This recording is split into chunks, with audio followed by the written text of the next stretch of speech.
আন্দোলনে পাশ হল নবম পে স্কেল ১:৩ অনুপাতে কার্যকর ও ১০০% পেনশন সুবিধাসহ বাসা ভাড়া ৬৫% মঞ্জুর ঘোষণা। ভিডিওটি শুরু করার পূর্বে চ্যানেলটি সাবস্ক্রাইব করুন। নবম পে স্কেল বাস্তবায়নের চূড়ান্ত সংশোধনীয় সিদ্ধান্ত গ্রহণ করা হয়েছে। ১:৩ নবম পে স্কেল বাস্তবায়ন কার্যকর করার পাশাপাশি বাসা ভাড়া মূল বেসিকের ৬৫% বৃদ্ধি করলেন অন্তর্বর্তীকালীন সরকার। সচিবদের সঙ্গে পে কমিশনের জরুরি বৈঠকের পর এই নতুন সিদ্ধান্ত গ্রহণ করা হয়। এতে কর্মকর্তা ও কর্মচারীদের বেতন ও ভাতা বৃদ্ধির পাশাপাশি বিভিন্ন ধরনের সুযোগ সুবিধা একযোগে কার্যকরের নতুন সিদ্ধান্ত নিয়েছে পে কমিশন। ইতিমধ্যেই অর্থ উপদেষ্টা ড সালাউদ্দিন আহমেদ স্পষ্ট ভাষায় বলেন, কর্মচারীদের বেতন বৃদ্ধি না করা পর্যন্ত পে কমিশন ও অর্থ মন্ত্রণালয় কঠোরতম অবস্থানে কাজ করে যাচ্ছে। এছাড়াও অর্থ উপদেষ্টা ও পে কমিশনের মধ্যস্থতায় জরুরি যে কয়েকবার বৈঠক অনুষ্ঠিত হয়েছে, সেখানে সরকারি চাকরিজীবীদের বেতন ও ভাতা বৃদ্ধির বিষয়গুলোকে গুরুত্ব সহকারে দেখা হয়। পে কমিশন ২০২৫ সালের নবম পে স্কেলের খসড়া বাস্তবায়ন করার ক্ষেত্রে বেশ কয়েকটি পদক্ষেপ গ্রহণ করেন। সেখানে অর্থ মন্ত্রণালয় পে কমিশনের সঙ্গে নবম পে স্কেল কার্যকরের জন্য কাজ করেন। যারা সরকারি চাকরিজীবী আছেন তারা চ্যানেলটি সাবস্ক্রাইব করুন। সূত্র বলছে, কর্মচারীরা যেভাবে নবম পে স্কেল বাস্তবায়ন করার লক্ষ্যে আন্দোলন করেছেন, ঠিক সেই পদ্ধতি অনুসরণ করেই সকল দাবি পূরণ করা হচ্ছে। এতে করে কর্মকর্তা ও কর্মচারীদের দীর্ঘদিনের বৈষম্য চিরতরে দূর হবে বলে মন্তব্য করেন পে কমিশন। সরকার পক্ষ থেকে জানানো হয়েছে, ১:৩ অনুপাতে নবম পে স্কেল বাস্তবায়ন করার লক্ষ্যে পে কমিশন কাজ করছেন।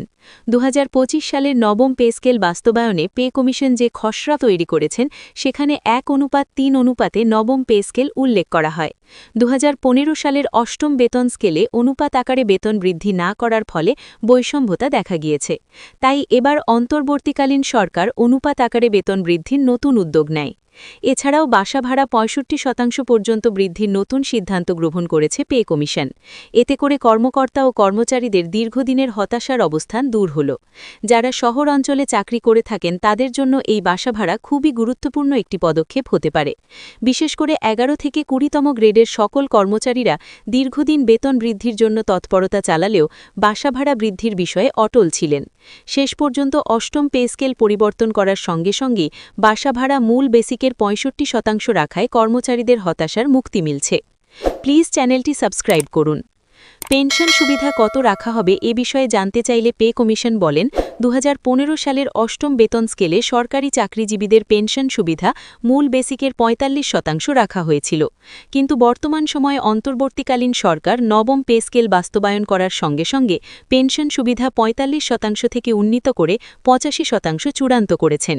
ইতিমধ্যেই পে কমিশনকে আদেশ দেওয়া হয়েছিল যে পূর্ণাঙ্গ খসড়ায় পেনশন সুবিধা ৮৫% উল্লেখ রাখতে হবে, যার ফলস্বরূপ সরকারি চাকরিজীবীরা এখন থেকে অবসর ভাতা পাবেন মূল বেতনের ৮৫%, যা সরকারি চাকরিজীবীদের আর্থিক অবস্থানকে বহুগুণে শক্তিশালী করবে।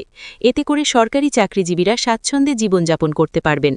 গত কিছুদিন যাবৎ পে কমিশনের চেয়ারম্যান জাকির আহমেদ দ্রুত গতিতে নবম পে স্কেল বাস্তবায়ন করার জন্য তৎপরতা চালিয়েছিলেন। ইতিমধ্যেই সচিবদের সঙ্গে বৈঠক করে চূড়ান্ত তারিখ ঘোষণা করেছে পে কমিশন। সেখানে বলা হয়েছে, আগামী ৩০ নভেম্বরের মধ্যে প্রতিবেদন জমা দেওয়া হবে এবং এরপরেই ১৫ ডিসেম্বরের মধ্যে অর্থ মন্ত্রণালয় থেকে গেজেট প্রকাশ করা হবে। ভিডিওটি শেষ করার পূর্বে চ্যানেলটি সাবস্ক্রাইব করুন।